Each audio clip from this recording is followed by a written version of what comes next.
Greetings, everyone.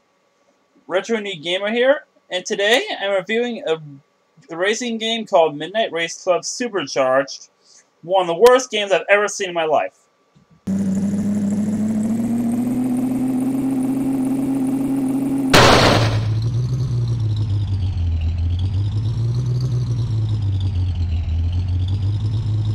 Now, if you've seen footage of Big Rigs Over the Road racing, you might notice that Midnight Race Club looks very similar to it.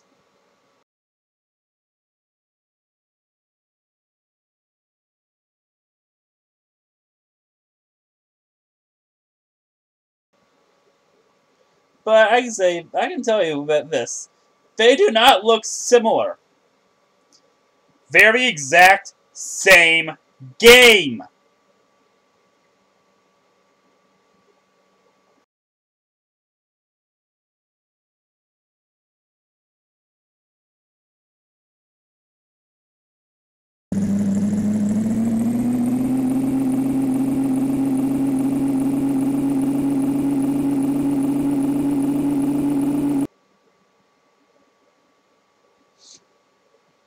Yeah, the exact same game, except, well, Big Rigs has no collision detection. Midnight Race Club Supercharged does have collision detection, but the collision detection in Midnight Race Club is a little on the bad side. Now, how does this come about? How does this Midnight Race Club Supercharged game come about, and how did it end up being almost the exact same as Big Rigs? The only difference is that, other than the collision detection, is that in Big Rigs you can only play as semis.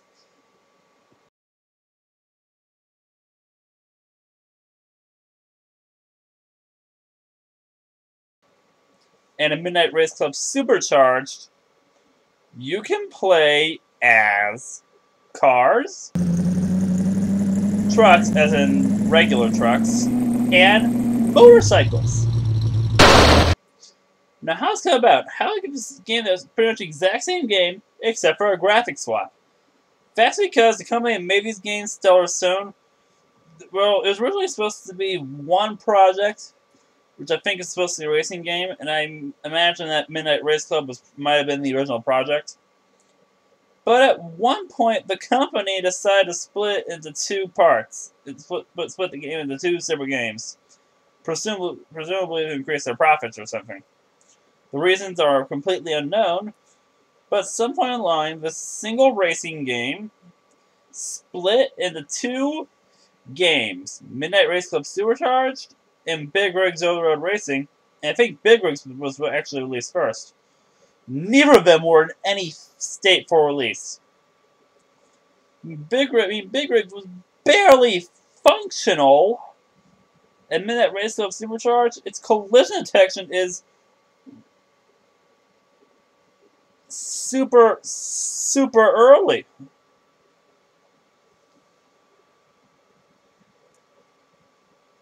Now, let's see how the game works. And I'm sure some of you are interested in seeing how the game itself functions.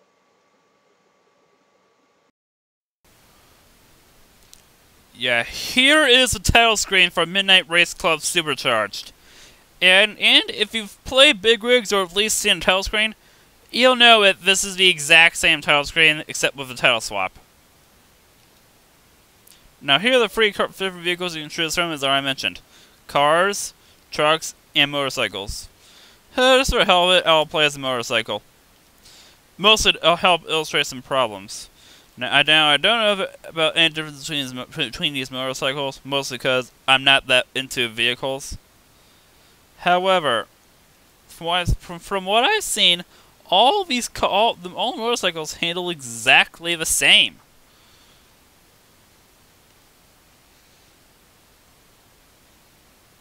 So I'll use this one because this red one, this Poletti, whatever the hell that's supposed to be, well, it looks cool. And let's see, which road show? Oh, this one. As this one pretty much illustrates every problem with this game.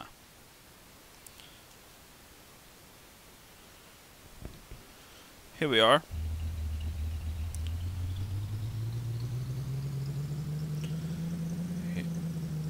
Here's the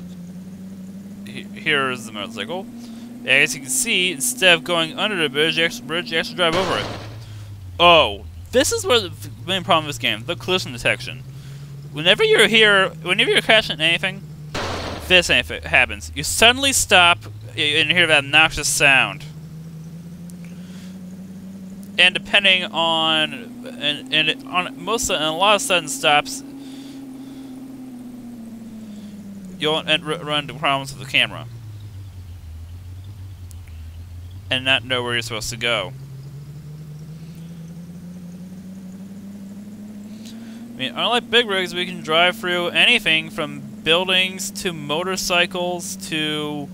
I mean, not motorcycles. Buildings to helicopters to... and just about anything else. In this, you crash into everything!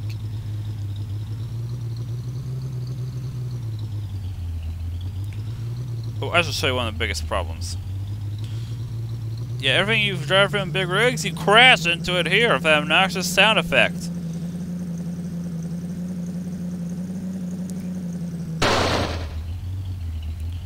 Even? Oh yes, there's the main problem right there. Let's see if I can turn myself around to illustrate the problem. See these safety cones? In any other game, you would just either A, drive right through them, or knock them over. Actually, in any game, you would knock them over. In real life, you wouldn't crash on safety cones. You'd knock them over. But in this game, there's actually room. But let's say I actually hit the safety cone. You get that. You crash into safety cones, for God's sake. Yeah. How do they mess this up? Like, let's make this game and put all this collision detection in, and let's make it so you can crash into safety codes. That's not how it works. Oh, shut up. People will buy it anyway. I'm trying to think of how else this game could have possibly been brought to market. Oh, there's more safety cones. Oh, I crashed into the building. Here's the cones.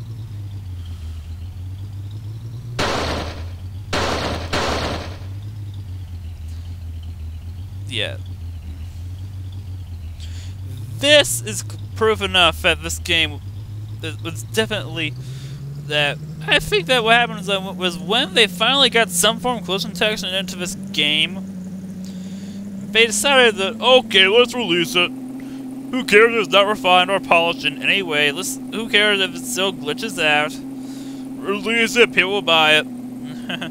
Which is proof that for years, people have been releasing games way too early. Now, if you might notice another problem, besides the collision detection, are the brake lights. You see those two orbs that follow you? Those are the brake lights. See? I slow down, and that happens. At least you don't suddenly stop. Like in big rigs. They had some slight improvement. But those lights, they're the same ones from big rigs for all purposes. On all trailers, except this time they're floating way behind the vehicle. I mean, how is this allowed to happen?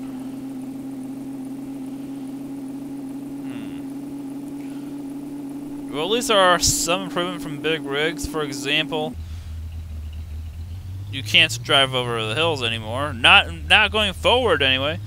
Going reverse, holy crap! You can still go super fast going reverse, and you can still and it can actually trigger a couple of glitches.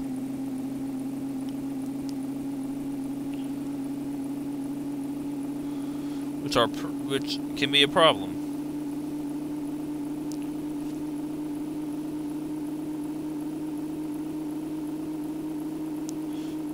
And these are glitches that probably won't show you because most of these glitches crash the game.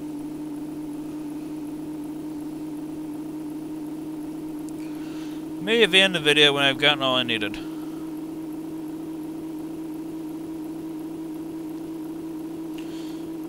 Let's see. Drive through. Whoa, you're going way too fast, guy. Whoa! Here's another bridge. Whoa. Let's see. Now, let's see the bridges still float. water is still glitchy as hell. Huh, it actually connects to the ground, sort of. Let's see, how do you get up?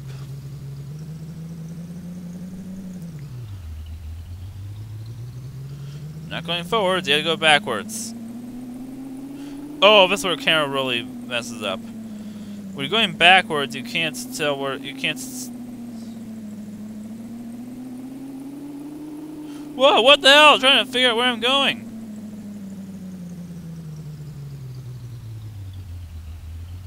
Whoa. Camera issues, anyone? Yeah. Well, I mentioned them earlier, but just notice now that they're mostly triggered when you go in reverse.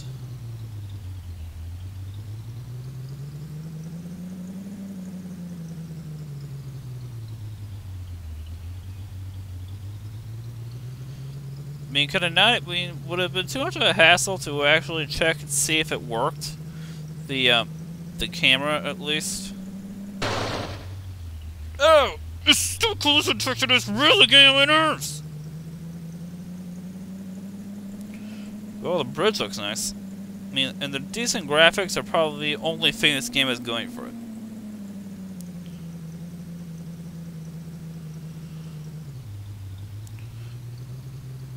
I mean, graphics really don't have much to do with the game.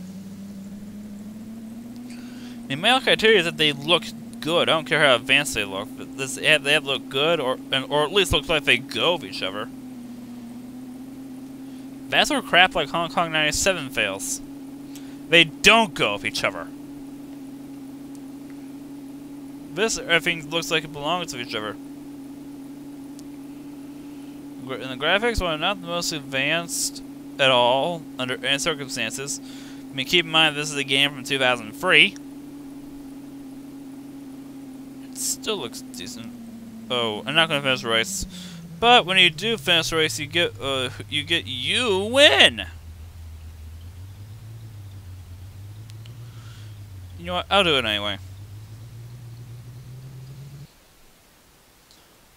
You win instead of you're a winner. Or in the case of the version of Big Rigs I was able to get a hold of, it says finished. Huh. I think I just ran into a major glitch. The yellow car in this game does not work. It causes your game to crash. I know because I tried doing a couple different races with it. But I figured it's time to wrap this review up.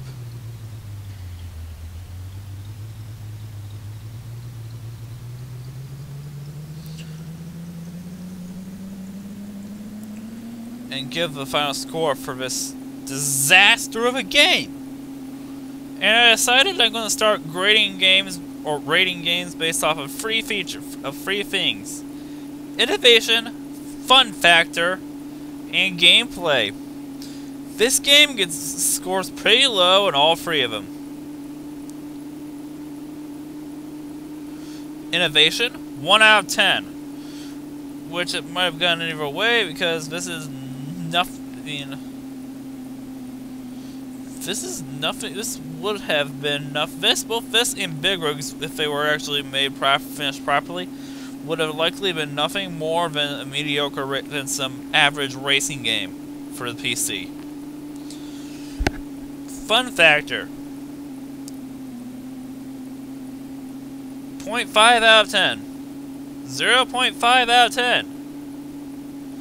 I mean, this is not fun at all, especially when your game can when that automatically stops the game. Trying to go up a hill and you suddenly stop.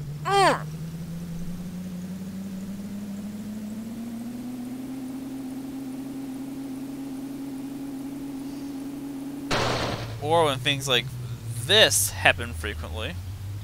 Oh, there's the other car. Gameplay, 1.5 out of 10. That averages out to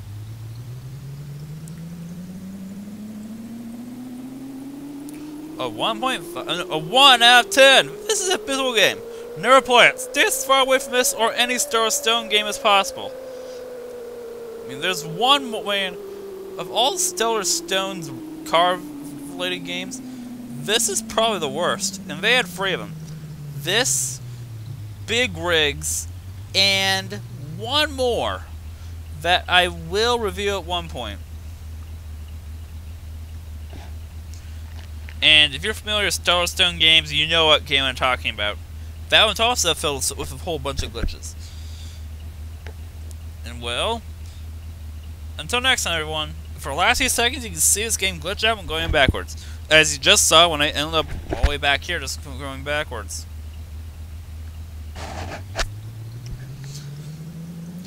Let's see.